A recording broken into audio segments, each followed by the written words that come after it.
to bring in John Iannarelli, a former FBI special agent and member of the FBI Cyber Division Executive Staff. John, thank you so much. When we had scheduled this interview earlier, certainly we're not expecting this major break in the case here. So again, the FBI Director Kash Patel posted these images, these videos to X, saying that these were previously inaccessible because, as we remember, it was announced that that doorbell camera was later removed. So this is why it has taken a few days for these images to come out. But wow, I mean, talk about stunning images here. What stands out to you? What do you see as a former FBI agent when you take a look at these images? There are some great leads that are going to be developed from these images. Right away, we have the size and shape of the individual who is doing this.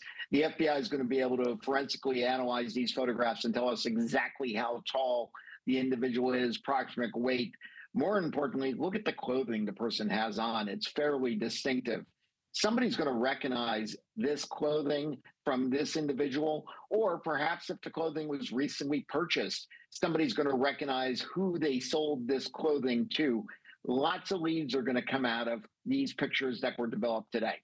All right, so John, you mentioned there we can see what appears to be facial hair in some of these images around the mask, above it, and below the mouth as well. In 3 out of 4 of these images, we can see this individual's eyebrows. With the technology that is available today, is it possible to construct some type of image of this person, again, possibly maybe even height and weight? I mean, what all can be done?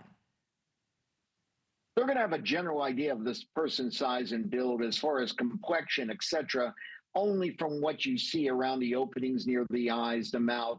But somebody's going to recognize the person from the individual, the pictures that we're seeing. They're going to say, look, that looks like so-and-so. I know who this is, whether it's workplace or a family member. That person needs to pick up the phone, call the sheriff's department, call the FBI. Now's the time to bring this information forward. We can get this person into custody very quickly and hopefully have a successful resolution to this case.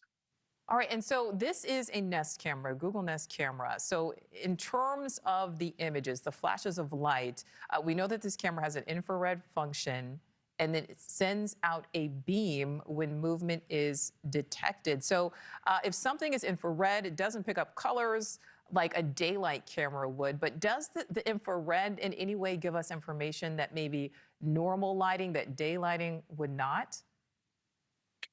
Well, what we're seeing here, I look at the slow movements of the subject. They're probably operating under the belief it's dark, I'm covered, no one's going to see anything. Yet these cameras are very sophisticated. They pick up light sources, and you can see the clear magnification. The FBI can take these images and enhance them even further to determine colors of the items that are being worn to truly recognize what the person was depicted in. But right down to the backpack, which is fairly distinctive with the reflectors on top, the size and shape of the backpack as well. All of that are going to be items that are tied to this individual. If they had them for some time and they wore them to this crime, somebody's going to know of that. If they purchased them recently, even better, somebody's going to remember selling them, whether it's a thrift store or a regular department store, distinctive enough that it's going to aid in this person being captured. Well, even the way where the gun, the holstered gun there, the way where he's carrying it around his waist, right in the front like that, and again, that slow gait, kind of what stands out to you about that? The gait is particularly identifiable. The way that person walks, the way they angle their toes, the way they're hunched over slightly, not just because of the weight of the backpack. All of that is distinctive. That's the kind of things that people can't mask. You can disguise yourself, you can put on facial coverings, but you really can't change the way that you walk, all of which makes them so distinctive. Somebody is going to recognize this individual. If I was this person, I'd be calling the police, because if you have any chance of getting a better arrangement out of all this, it would be turning yourself in. Somebody's going to do it for him, though.